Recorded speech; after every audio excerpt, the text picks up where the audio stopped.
I always do start off the week, the show really with a summary of what I saw happening this week in the stock market. Really fascinating week. So let me cut to that here. All right. So we've had this chart going for quite a while, since the beginning of last year. I've added a new trend line. And so the first trend line there that's going down was mostly last year, kind of connecting those tops. Yep. And so a traditional down market analysis, the primary move, one of those pieces is lower highs. Yeah, so we had that last year. You can see it touched that trend line roughly 4 times. Well, this year, we're now looking at an uptrend. And again, one of the classic components of an uptrend is higher lows, right? And so I've driven that. And I'll go ahead and get rid of this other trend line for the moment. And we might not see that come back again. We'll focus on this new one. And so what's happening this week is actually really critical because you can see we're right at this trend line. We hit this trend line on Tuesday, and we've had some gains. Today we're up quite a bit. Yeah. We were up around 1.5%, when the show started here. And a whole bunch of things are happening here. And back in July, we started talking about the fact that the market was going to need some type of consolidation period. And that we were going to, we'd stretch too far, too fast. And there's a lot of different ways of looking at that. But there's no doubt in my mind that was the biggest problem. And this week, even in the weekly videos, I was talking about how, like the news doesn't always line up with the markets because they're basically trying to attach news to the market move. So, for example, we found out over the weekend that the government was going to stay open for another 45 days. Should have been up. Right? Market actually went down in the morning on Monday, ended up flat in the end. And then we had, the Speaker of the House vacated for the first time in American history on Wednesday. Should have been down maybe because now that kind of creates problems for the continuing operation of the government, past that 45-day period. Market was up. And so the real reason is because we stretched too far and we had to kind of refill and come back down to these support levels. And there's a lot of different support levels that we're hitting. So we hit those on Tuesday, market's up on Wednesday, even though that's when the speaker situation was happening and such. And here we go, we're going. So a lot of times, we want to attach different news events. It is about the supply and demand, the support levels, the different, trend lines, what's the primary move. These are more important things to kind of understand, at least in my opinion. Again, this is an educational show trying to help people understand, how to invest or even how to understand it. If you have, one of my main things is if you have an advisor, the more you understand the market, the easier it's going to be for you to converse with that advisor, to stay in the market when things go down, to kind of understand. Because, for example, if we look at this downturn that we've had since the end of July, a lot of people get concerned, because the market's going down, when's it going to stop, and those types of things. Personally, I don't get concerned until you start to break through some of these barriers that I know are there. But so that helps me. It gives me some comfort as far as that goes. So we have this trend line was one. We've been talking about this 200-day moving average, which often can create support itself because it's a very, very popular moving average that is well known. We didn't quite get all the way to it, but it's there. And then, of course, we've talked about last time was kind of just this overall support level at a certain price, in this case around 4,200, really between 4,050. That's why I have 2 lines there, and 4,200. And again, we didn't quite get to it, and maybe we will. Right? Maybe that's the little bounce that we're having right now is just a little bounce and we'll continue down, and it's still yet to be seen what's going to happen here. But if you kind of put them all together, and it gets kind of messy, there's all 3 of those things there, and it's no wonder we're having a positive week and a really positive day. Right? And also, it was extremely oversold. Oh, yeah. And it's like when you start to see the fear index at extreme fear, a lot of people go in as a buy signal. Yep, that's exactly right. And I follow a measure called RSI, and RSI is kind of a stretch measure. That's what I call it. And so when RSI gets below 30, that means it's stretched really far down to the downside. We hit that a couple times this week and came back, right after that and kind of bouncing off of that. And so what they call oversold just means that basically the market's moved too far to the downside too quickly. And really also probably means that a lot of the people that were going to sell are already done, and it leaves the minority, maybe the buyers coming in that can now be the majority and move the market as far as that goes. And again, just to reiterate, the kind of the way these rebounds work, at least here in the recent past, has been we get down to some support level, and we got 3 of them here all at once. Yep. We get a bounce, and then all of a sudden the people that are shorting the market panic, right? Because when you short the market, you borrow the stock from usually a brokerage, and you go ahead and you sell it. So if I want to short Apple, I borrow Apple, I sell in the open market. Let's just say simple numbers, $100 a share, right? I'm hoping it goes to $80 a share. I could buy it back and give it back, right? I make $20 a share. Perfect. However, it could go to 120, 200, 300, 400. There's an unlimited risk to shorting the market.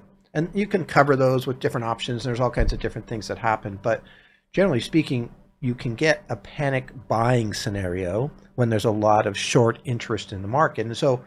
And there is a lot of short interest in this market because people are still believing that this thing's going to fall apart. They might be right. This is the same group that's been wrong all, since last October. Really, October 13th was the low. Today is the 9th. Is that right? So we're almost exactly a year away from that low point, and still reading about people believing the big recessions, here, the same people that were talking about it for the whole year. So far that hasn't been accurate. And the market is still in a primary uptrend. There's nothing here that violates that primary uptrend. And until that happens, you just kind of can relax a little bit and say, okay, let's just assume this is going to continue, right? And I have got my checklist for when it stops, and then I deal with that. But in these minor moves can be really irritating because you're pretty excited about the value of your statement at the end of July. Not so excited about the value of the statement on August and into September because we've had a couple of down months. One other thing I found here, this is very fascinating. If you go back to the top and you count the number of days between tops, so you go back to the beginning of 2022 and you count top, all the way through to now, to the top that happened at the end of July, the average length of time between tops has been 4 months, approximately. And so think about it. If it's 4 months from top to top, that means it's 2 months to get to the bottom and 2 months to come back. Again, very simplified, but nonetheless, it has been almost exactly 2 months since from October 3rd to the 31st of July, which was the top here. So that's another piece here, this what they call a cycle. So we're also hitting the bottom of the cycle, right in the middle, right when we should be hitting the bottom. And if that cycle happens to hold, then we would be at a new high at the end of November, right? I mean, so there's a lot of things that are there that if you look at the supply and demand for the market and you look at these things as more the minor motion in an overall primary upward motion, then, you can feel a little bit better about those statements. I've said this before, in order to get to a new high this year, or even to get to the new all-time high that we've got there at the beginning of 2022, sometimes you have to come down to get to a point where people see it as a bargain. They come in, they start buying, short sellers start covering, we get this motion upward quite nicely. Everybody starts to get fear of missing out, and individual investors start jumping in, and all of a sudden you end up with a new high, right? That's how it works. Now, doesn't always work that way, but there isn't a lot going on right here when we talk about this economy that scares me that much, because today's jobs report was pretty phenomenal. Jobs created 336,000 jobs for the month of August, and but it's kind of weird because they also revised or month of September, and they revised August and July for another 119,000 jobs. Wow. And so when you first initially look at the report, oh, is this too hot, is the thought process.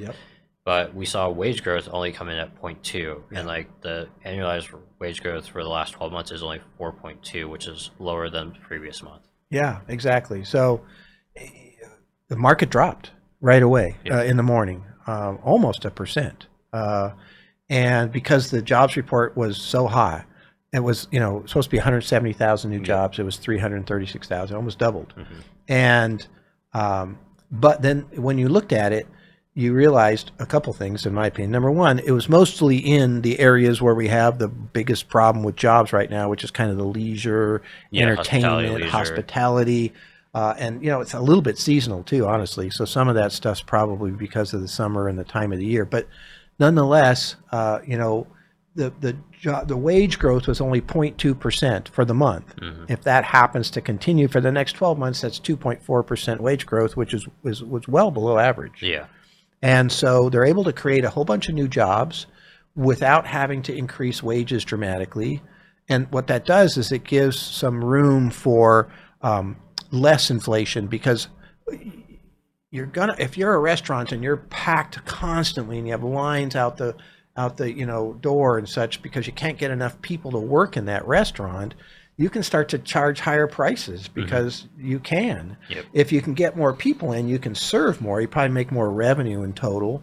But if you can't get them in, then you're going to raise your prices. And so, really, a high number of job growth in an area where we're having inflation and especially when the main restriction is labor, right? Which the service side of our economy is where we're struggling.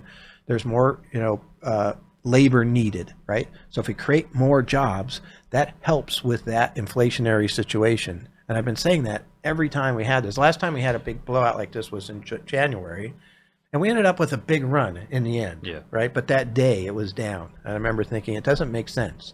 And decent amount. There's also a lot of government hiring in September, and a lot of that came from state education, so teachers. Yep. That's right. Start of the school year, a lot of people start getting their first paychecks or start actually joining the schools at that point. Yep. So it's kind of like and usually in September, November is when a lot of graduates start their first jobs too. Yep. Yeah, that's right. That's right. So that, the number of job openings grew this week, and so that was seen as inflationary. But we have a very healthy economy. The problem could be that it's too healthy. So now the Federal Reserve is going to be meeting November 1st. They're going to be looking at this jobs report. I think it's kind of a mixed picture for them. Number one, it's a lot of new jobs. It seems like a tight labor market, but there was not much in the way of wage growth. Yeah, right? You can nitpick for either side. Right. You could argue either side for them. And the market right now is still predicting more than 60%. I think it was 68% probability that we will end up with no rate increase. I think it's up to 73 right now. So it got back up to 73. Okay. Yeah. But it was at like 81 a week ago or what have you. Yeah. But still very high probability, at least from the market standpoint, that we do not have a rate increase in November. Although when I looked this morning, it was getting closer to 50-50 kind of on the December decision as to whether we would have a rate increase. Again, closer than it was before because of the job growth. Yeah. But again, once you digest that whole report, I think it'll be interesting to see what the Fed does. They'll continue to come out and say aggressive things and higher for longer. And they'll run out a bunch of Fed governors who say, hey, we need to do 2-3 rate increases. And it's funny, actually, one of the things a lot of people don't realize, a lot of the people they're interviewing don't actually have a vote. You can be a Fed governor, and only some of them get to vote. It's a rotational thing. And so, they're interviewing Mary Daly here in San Francisco. She doesn't have a vote. It's just her opinion and kind of what she's seeing and what have you, So that type of thing happens fairly often. But again, they're worried about a very hot stock market. Getting to a new all-time high is something I would love, but the Fed would not be as excited. Yeah, and it's also, there's going to be some sort of deflation because a lot of student loans have started again. So October is the first month where there's actually starting to have payments. Yeah. And so that takes some money out of people's budgets. Yeah, exactly. So it's, anyway, a pretty good week, still a good market. I'm still really impressed with this overall run-up that we've had for the last 12 months. And, the whole kind of climbing a wall of fear is a saying you hear all the time from, from the stock market and Wall Street. And that's exactly what this market's been doing for the past 12 months, just climbing this wall of fear. And it's really because when you really boil everything down, earnings are still really pretty good. You know, maybe they aren't as great as they were at certain periods of time, but they're really very solid altogether. And these companies that are reporting are they're companies we know, and they're big, and they're on the S&P 500 or what have you, because they're really good at managing their earnings, and they continue to do that. American companies continue to lead. If you look at the overall indexes, you know, like the Vanguard Total Stock Market Index or the Vanguard Total International Index, for example, the total stock market index here, which represents American stocks, continues to do well. So it's a good place to invest. It's still a good time to be out there investing, in my opinion. And you know, we'll see if that changes. You know, we break through some of these barriers, and we'll be talking in a different manner. But I always try to make sure that people understand what primary direction we are in at any point in time. And we are in a primary up market right now. That hasn't changed really, you know, since at the beginning of this year was when it really became more obvious what was happening, when we started setting higher highs instead of lower highs. That was a big one, right?